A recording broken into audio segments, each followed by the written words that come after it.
lived peace. Why does the world hate the Jews today? Why did the world hate the Jews 1,000 years ago? Guess what? Why will they hate the Jews 1,000 years from now? It's a question that every one of us needs to not just think about. We need to know. We need to have clarity. A rabbi that I once learned with said, how many fingers you got on your right hand? How many fingers, guy? How many on your right hand? Five. You got 5 fingers on your right hand. Don't get funny. You got 5 fingers on your right hand. If someone asks you, what is love? What's love? Ask anybody, what's love? You know what they'll tell you? Well, they'll think for a moment. They'll be like, oh, well, you know, love is different for everybody. You're not going to think about it. But you've said, I love you to your wife, your girlfriend, your mom, to somebody, and yet you got to think about it. Reb Noach Weinberg, who started Eshet Torah, said we need to have what's known as 5-finger clarity. Know what it is that you know and know what it is that you don't know. That's what it means to be a grown-up. We need to walk around and go, I know this. You know what? I don't know this. At this age, you know what we do need to know? Why does the world hate the Jewish people? Where did it start from? Why was it, is it, and will it always be? I'm going to share with you one quick idea. I'm going to quote a man that absolutely changed the world. Hitler. Hitler, he changed the world. And Hitler said in his book, Mein Kampf, 2 reasons he wants to eradicate the Jewish people. Here's what he said. Number 1, Brit Milah. Or if you're Ashkenaz, Bris Milah. Circumcision. That's the reason. Number 1. Number 2, the Jewish people bring a conscience to the world. Conscience. You know what a conscience is?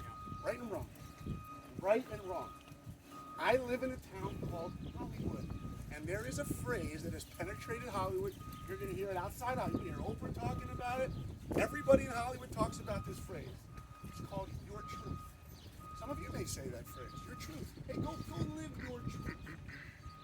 That's a dangerous phrase because there's something out there that is objective and it's called truth.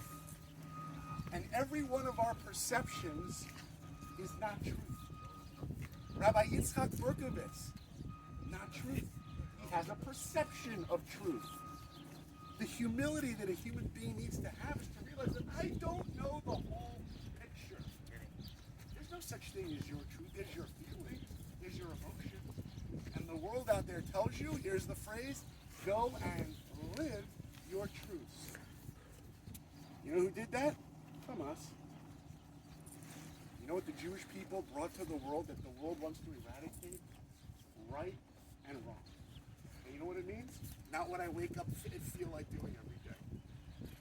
No, you can't wake up and say, this is what I feel like doing. Is that what we try to tell our kids? Try to tell ourselves? If I did whatever I felt like, do you know how many times I would have gotten a car and driven to who knows where to get away from my wife and kids? Anyone ever feel that? I'd be in Key West quite often. I loved Key West back in the 20s. Those were some good days when I was doing it. That's where I would be many times. But no, we grow up, we're like, you know what? Can't just do what feels good. I got to do what's the right thing to do. In the Shema, you know the sentence, Shema Yisrael Hashem Elokeinu Hashem Echad. There's 3 paragraphs there. And the 3rd paragraph underneath it says this incredible line. Lo sasuru acharei levavchem v'acharei einechem. Don't run after your eyes and your heart. You know what it means? Don't follow your heart. Don't follow your heart. Do you know what the world tells you? Follow your heart. I should tell that to my kids. What do I want to do with my life, Dad? Go follow your heart. Jesus says, don't do that. Don't follow your heart. Follow your head.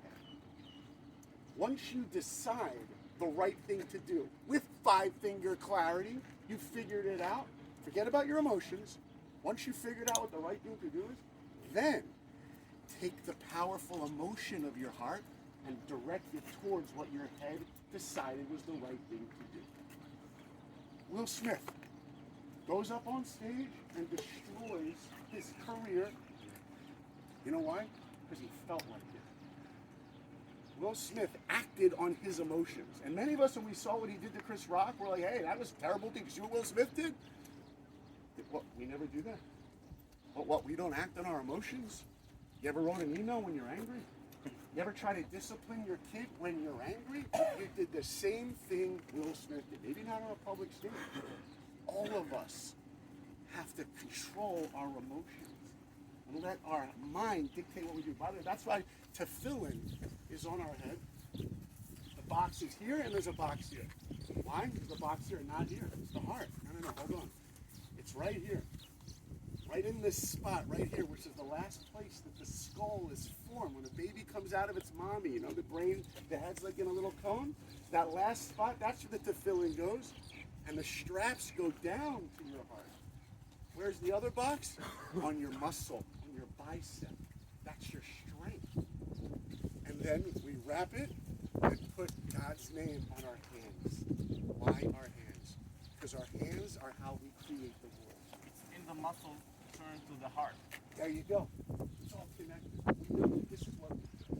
So let me end with one idea. Why does the world hate the Jewish people? Because we accepted morality.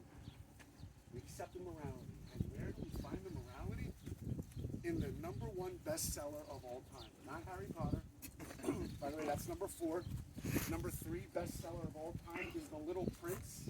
Number 2, which is one of my favorite books, is Star Wars. A Tale of Two Cities. Oh wow. Charles Dickens, which I read with my kids over COVID. Every page, so much wisdom in there. But nothing compared to the #1 bestseller of all time. It's called the Torah. And the Torah is the instruction manual for living. That's what it means to be a Jew. To wake up every day and go, you know, I'm not going to do what feels right. I'm going to do what is the right thing to do. So why does Hitler want to get rid of that? Why does the world want to? Why does Hollywood want to get rid of that? One reason.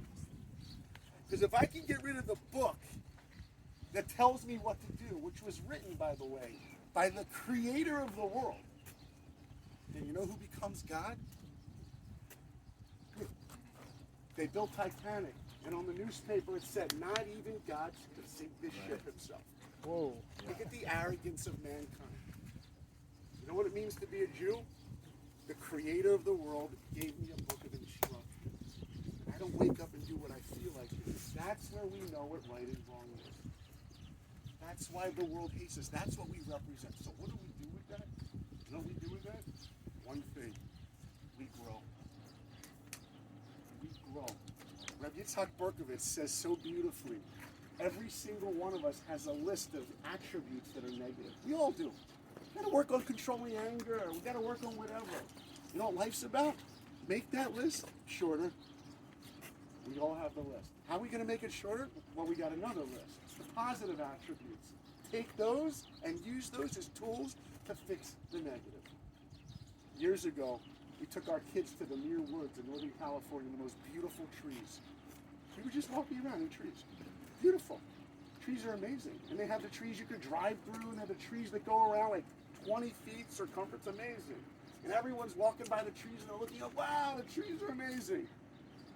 You know what I said to my kids? You think that's amazing? You know what's more amazing?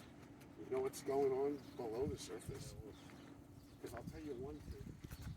If those roots don't grow, that tree's going to go right down. As the tree grows, the roots have to grow. You know the secret to the Jewish people? We don't just grow, we have roots. We have a history. Our tour guide showed us the map. He goes, let me just tell you where we are in history. Rabbi Benny Friedman walked us around. He's like, this is what happened in 1967. 1,000 years ago. We have a history. You know what that means? We have roots. What we will do with that, that is up to us. That's what we have to figure out. I hope that the rest of the day we will focus on, yes, there's going to be a lot of pain. We are going to be going very soon to one of the most dramatic experiences of our lives. Dramatic. It'll be different for all of us. We're going to have a lot of different emotions. I get it directly. One way to direct it into the soil. Into the soil of the Jewish people. Into my soil, personally. How will we grow from this experience? That's a question that each of us has to answer for ourselves. But let me tell you, you gotta answer it. can't avoid it. How do I want to grow? I need to have clarity. What kind of clarity? 5-finger clarity. Yeah? Okay. Thank you guys. Appreciate it.